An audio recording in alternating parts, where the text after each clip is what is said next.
E aí pessoal, tudo bem? Estamos de volta. Este é o canal Coleção Paralela. Eu sou o Rodrigo, ali está ele, o fantástico mestre do terror.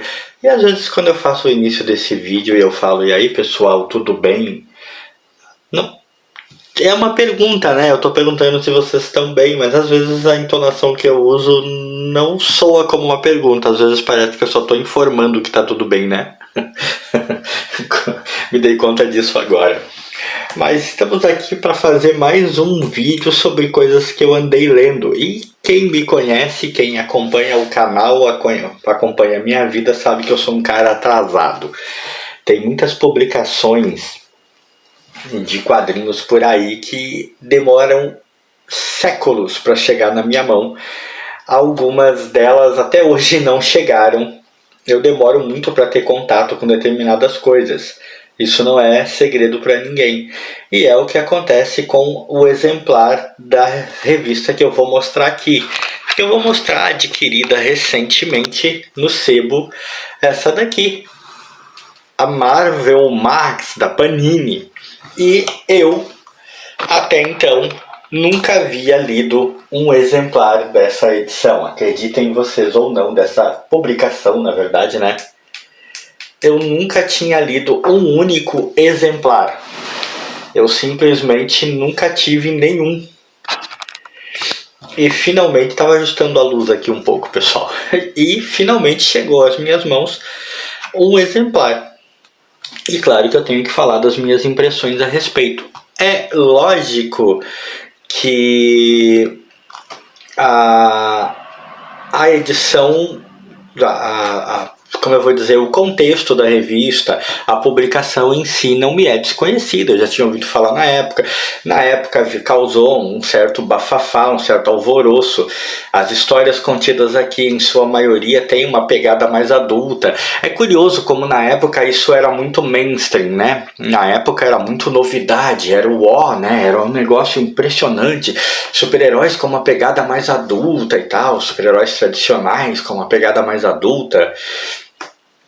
Textos mais hardcore e tal, textos mais despudorados, hoje em dia soa tão banal e tão datado quanto qualquer outra coisa. Se tornou lugar comum, né? Daquela época pra cá, literalmente dezenas de super-heróis e publicações com essa mesma pegada vieram e se foram. Não há mais novidade, tanto que na época vinha aqui, né? Impróprio para menores de 18 anos. Olha o exagero disso, né? Impróprio para menores de 18 anos. A publicação da Panini. Vamos ver se eu descubro o ano, porque para variar eu não procurei o ano antes, mas ela é de 2004. Longínquo 2004. Mas eu na época não li. Então, como eu sempre digo, parte das impressões que eu vou passar sobre a publicação em si estarão prejudicadas pelo fato de que hoje inevitavelmente vai soar datado para mim, porque já li muita coisa, já entrei em contato com muita coisa e já se tornou lugar comum. Mas farei o máximo esforço para ser justo dentro do possível. Começa por essa capa maravilhosa do Glenn Fabry, né? Olha só, o Thor encarando um viking zumbi aqui, que é uma das histórias mais interessantes da edição. A primeira história é Noite das Damas, com o Jim Straczynski no roteiro e Gary Frank nos desenhos. Eu confesso que eu fiquei perdido nessa história, totalmente perdido. Eu não sei do que se trata. Os desenhos eram bem aquela pegada da época, né? Lembra muito o próprio Glenn Fabry, de certa maneira. Lembra muito a arte. Cara, eu não vou citar nada específico. É uma arte muito daquela época, início dos anos 2000, uma coisa mais realista, né? Uma pegada bem mais realista, época de Preacher, né? Aquela época ali dessa característica, assim. o que já era uma maravilha, né? Porque estávamos finalmente nos desprendendo daquela onda de mulheres mulheres e homens, né, hiperatrofiados dos anos 90, que eram porre. Começava a libertação ali. Só que eu obviamente não acompanhei o início desse arco de histórias, não chegarei ao final desse arco de histórias, então eu fiquei bem perdido. Eu não sei do que se trata, eu não entendi direito do que se trata, não deu pra pegar o mote da questão. Quem é o personagem principal? É um super-herói conhecido? Não é? É um personagem inventado apenas para essas histórias? Cara, eu realmente não sei dizer. Não sei mesmo. Eu fico bem perdido aqui. Me pareceu uma história interessante, mas como eu disse, soa datada porque é uma história desse período ali de coisas em alta, né? Preacher e tantas outras coisas que eu já citei. E aquela época em que a onda do momento era fazer um quadrinho mais adulto. E eu tô mostrando isso aqui, acho que eu não podia. Um quadrinho mais adulto, um quadrinho mais visceral e tal. E acabou que hoje em dia soa meio datado demais. Mas soou interessante o bastante para eu ter desejar entender um pouco melhor a situação. Aí vem a grande decepção para mim. Essa foi realmente a grande decepção. Aviso de cara que eu estou dando o devido desconto de que eu só li uma história. Essa história pode haver né? Se eu lesse outras histórias poderia mudar de ideia, vai saber. Mas que é Alias. Ouvi falar muito dessas histórias, ouvi falar muito dessas personagens, Jessica Jones, aquela pegada adulta, a relação dela com a versão do Luke Cage que aparece aqui, que também é um Luke Cage, né, adultão, é um Luke Cage falando 1000 palavrões e coisa arada, com a aparência de gangsta dos becos e tal, que aliás detesto, prefiro muito mais o Luke Cage clássico. Eu não curti, mas eu esperava muito mais. É aquela história, é o roteiro do Brian Michael Bendis, que a gente sabe que é um cara muito bom, e Michael Gaydos na arte. E velho, me decepcionou sobremaneira. Pelo menos essa história aqui que eu estou lendo é uma história em que não acontece nada, em que se vai do nada a lugar nenhum. Ela tá tendo a grande ação da história, o grande pano de fundo é que ela e o Luke Cage estão sendo guarda-costas do Matt Murdock, do Demolidor, que foi exposto pelo Rei do Crime como sendo o Demolidor. E aí ele contrata os dois como guarda-costas. Esse é o pano de fundo. A história em si é ela tendo uma DR interminável com o Luke Cage. Um Luke Cage para mim desfigurado e reconhecível.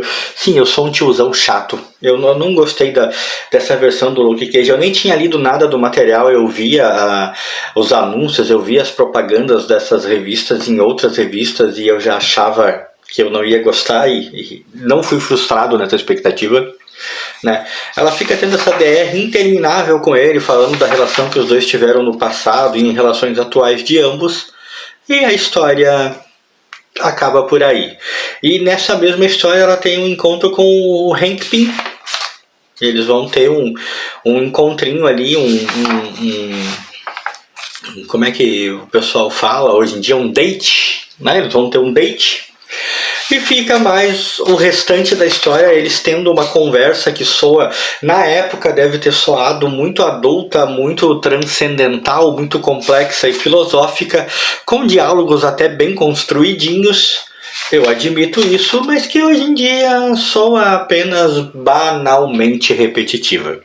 Personagens tendo DR. A impressão que passou, já aviso, você que conhece esse material melhor do que eu, que não é difícil, você que leu mais, que talvez goste mais, já aviso, eu só posso julgar, só posso falar do que eu li, eu só li essa história, mas ficou parecendo que a grande pegada do Alias era simplesmente abordar aquele lado dos super-heróis que me fez me afastar dos super-heróis, ou seja, aquele lado dramalhão, o lado mais humano, e o lado mais humano é os namoricos que não deram certo, os vícios que eles têm, os problemas pessoais. Cara, eu não leio gibi de super-heróis até hoje focado nisso. Eu quero tiro, porrada e bomba, né? Eu quero ver os caras lutando com super vilões. Eu procuro outros tipos de quadrinhos com outros tipos de personagem quando a minha intenção é ler essa coisa de uma complexidade mais existencial. Então me decepcionei bastante com Alias, não me interessei. E aí nós temos a grande história da edição, pelo menos para mim, que é Thor, né?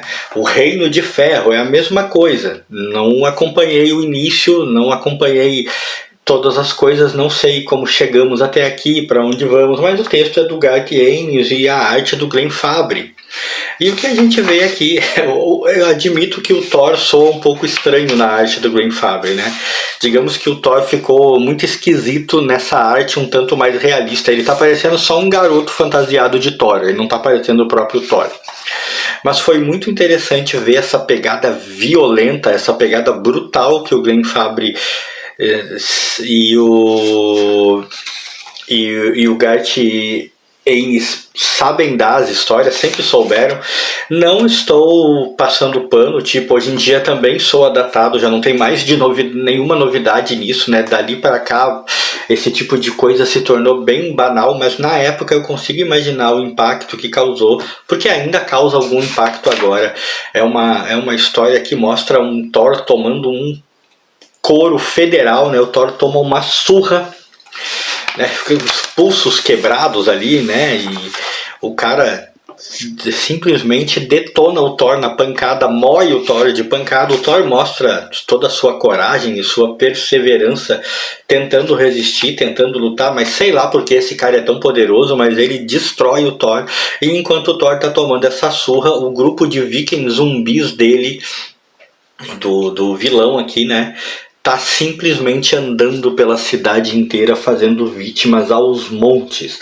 Aonde estão os outros super-heróis da cidade que não estão tentando deter esses caras? Eu não faço ideia, mas Thor tá simplesmente tomando a surra das surras e os caras estão destruindo a cidade.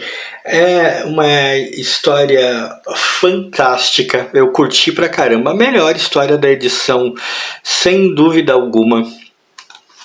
Eu não tenho a menor dúvida disso, eu curti demais, eu gostei demais. Não é o que eu digo, não soa como novidade hoje em dia, perdeu bastante do seu impacto hoje em dia, mas ainda é uma história capaz de deixar a gente tremendamente interessado. Deixa a gente ainda tremendamente preso à história. É muito, muito, muito legal. Eu curti demais. E fiquei, é claro, extremamente curioso para saber o que aconteceu depois, né? Como é que o Thor se saiu para lutar contra esse Harold Jackson, um nome assim mais ou menos. Como o Thor fez para vencê-lo, se é que venceu. Queria ter lido as histórias anteriores para saber de onde ele veio, porque ele é tão poderoso. Ou seja, o bom e velho bom texto do Garth Ennis, né? O texto bem escrito, sempre fazendo o seu trabalho, salvando a publicação. É a melhor coisa que esse exemplar de Marvel Max que eu tenho trouxe. O balanço final, eu diria que sim, eu gostaria de ler outras edições da Marvel Max. Talvez se eu encontrar outras edições eu compre. Porque além da esperança de poder continuar lendo essa história aqui e ver como o Thor se saiu futuramente, as outras histórias publicadas, embora não tenham causado o mesmo impacto em mim, merecem no mínimo uma segunda chance. Eu sempre digo, às vezes você precisa de ler uma história 2 vezes para que ela consiga te impactar, ou às vezes você precisa entender melhor o contexto em que ela está acontecendo para te impactar. Às vezes você só não leu o melhor daquele personagem na história que leu. Mas eu não posso evitar de passar as minhas impressões do que eu li. Mesmo que cruas, mesmo que incompletas. E as minhas impressões são essas. Primeira história, uma confusão por não entender bem. Há uma pegada místico, alienígena, não sei, na história. Não consegui saber do que se trata. Segunda história da Alias aí, bastante decepcionante, história principal marcante. Todas juntas no contexto, hoje em dia, vão aspas, de certa maneira, soar como mais do mesmo. Pode ser uma heresia o que eu tô falando, mas vão, né? Porque de lá para cá, inúmeras histórias desse tipo já foram publicadas. A pegada crua, brutal, a pegada realista deixou há muito tempo de ser novidade.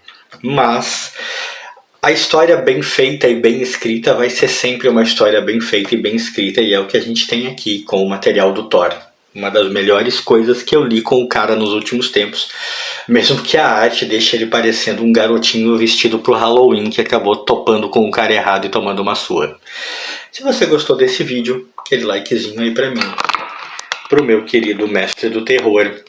E se você é fã, conhece a fundo, tem a coleção de Marvel Max e quiser pontuar algumas coisas aí para que eu saiba mais e você possa me dizer, falou besteira aí na Alias, é que você só leu isso, quer ler, leia mais, você vai ver que se desenvolve, coisas do tipo.